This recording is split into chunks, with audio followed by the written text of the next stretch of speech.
Greetings, citizens. I want to have kind of a candid discussion with you today.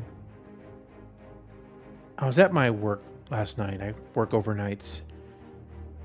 And for the last hour and a half of my shift, I sat there thinking about Star Citizen flight.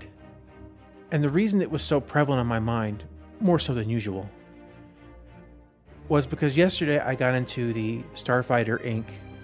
Alpha. Now, I am under NDA, so I can't get into details about the whole game and whatnot. But having played Infinity Battlescape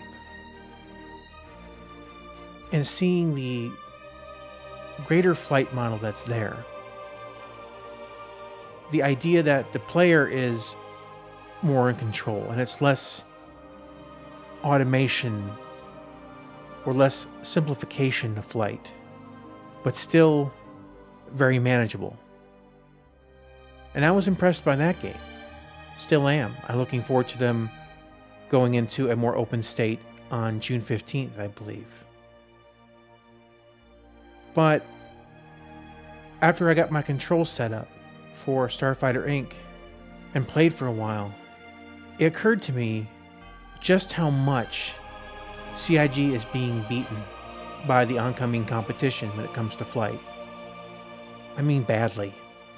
And I've been in this fight now about the controls being unified and the flight model being deeper than an FPS with no buildings and no floors, and basically you gave all the players jetpacks and they circle around each other and they shoot, which is basically what our flight model is.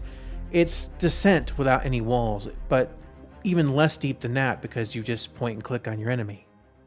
Seeing these small studios out there that have fractions of what Star Citizen has for money, able to put out flight models that are challenging and are deep and have potential to be something greater in the first attempt, it got me thinking that they were really at a crossroads, because when CIG started their Kickstarter campaign, space flight games, flight sims of that genre have been dead for over a decade.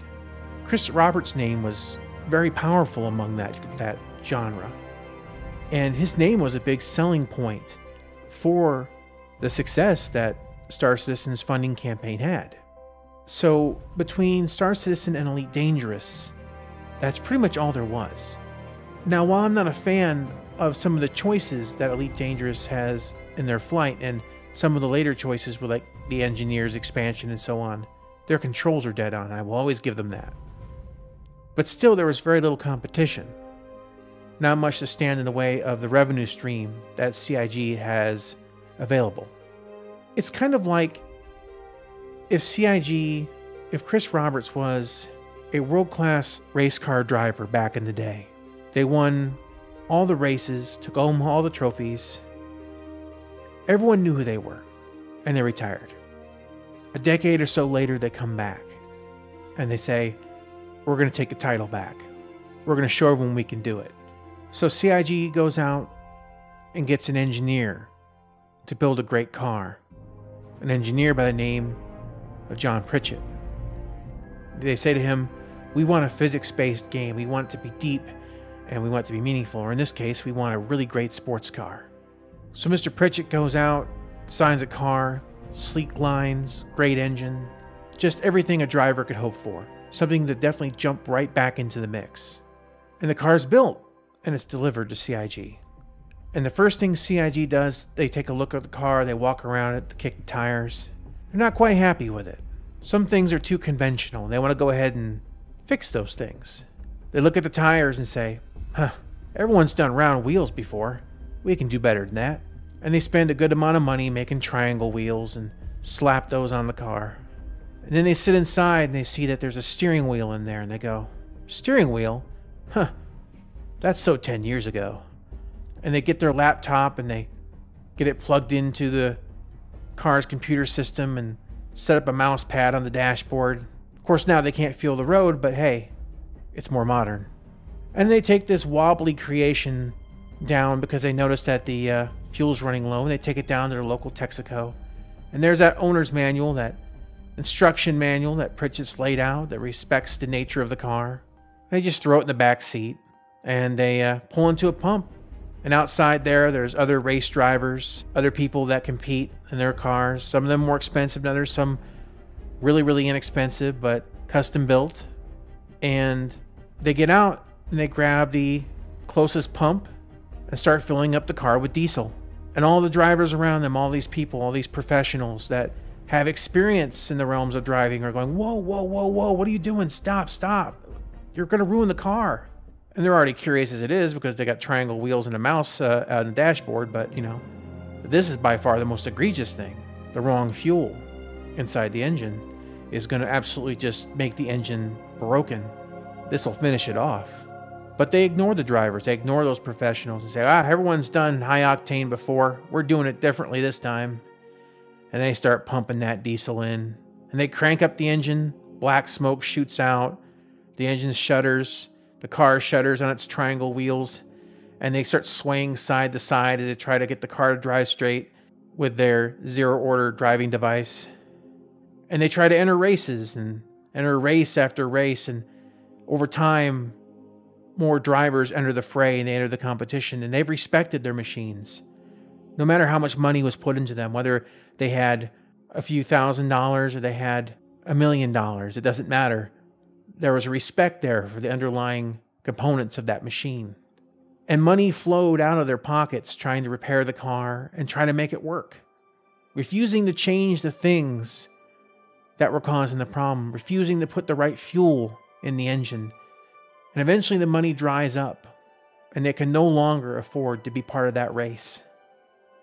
I'm saying this because I have seen so many small developers, from a single man who made something like Evocron Legacy, who continues to even improve upon the game and has a deeper flight model, to a 20-year-old game like iWar, Independence War, that has a deeper, more respective flight model, to the new games that I've recently been playing with much smaller teams that have a good flight model. I want CIG to succeed, and I do know a lot of major whales, people who have spent more money than me that make me look like a $45 backer. And while CIG isn't currently feeling the hit because these people are starting to gray market their ships and they already have their money, those whales are leaving. These are the guys that are going to be paying for the game for that 10-year run that CIG wants. These are the guys that CIG cannot afford to lose, but are. 2 years ago, back in the ill-fated and ill-named controller versus controller thread on the old forums, we were promised a clear-cut direction, a document that would detail what flight was going to be, what their intent was. We've yet to receive it. It may be 3 years now. I wanted to describe the situation like this because I want it to be known that I have no ill feelings towards John Pritchett. It must be exasperating to program a physics engine and to be completely overridden with terrible values and even worse control interfaces. This is kind of a warning to CIG. Competition is coming. I played it. I've seen it. And while they may not have all the features that Star Citizen's going to boast, if given the choice between a world that has terrible flight model and lots of things to do, and a world that has less things to do, but a fantastic flight model, I know which one I'll be spending my time in, and which one will receive my money.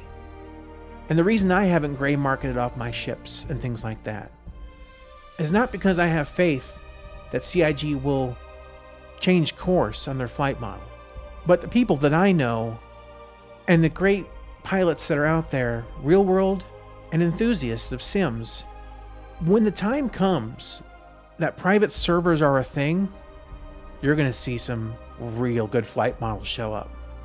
And I largely believe an exodus from the live servers, which will in turn reduce the NPC population in the game, which is supposed to be, I believe, 9 or 10 for every one player. And eventually, the main server will be empty of both players and NPCs. Your sim enthusiasts and your whales, they're the ones that'll be here in 3 to 5 years. They're the ones who will keep a community strong And CIG, you're fast alienating them by not only how you are designing or not designing flight, but also by your silence of the issue. And by trying to balance everything through DPS, more DPS, time to kill DPS, which is your answer to everything. There's nothing more in the gaming world that I want than to see Star Citizen be the most successful PC game ever. But at this point, I'm currently backing for those future private servers. Just be aware, CIG. Competition's coming, and these drivers, they respect the machine.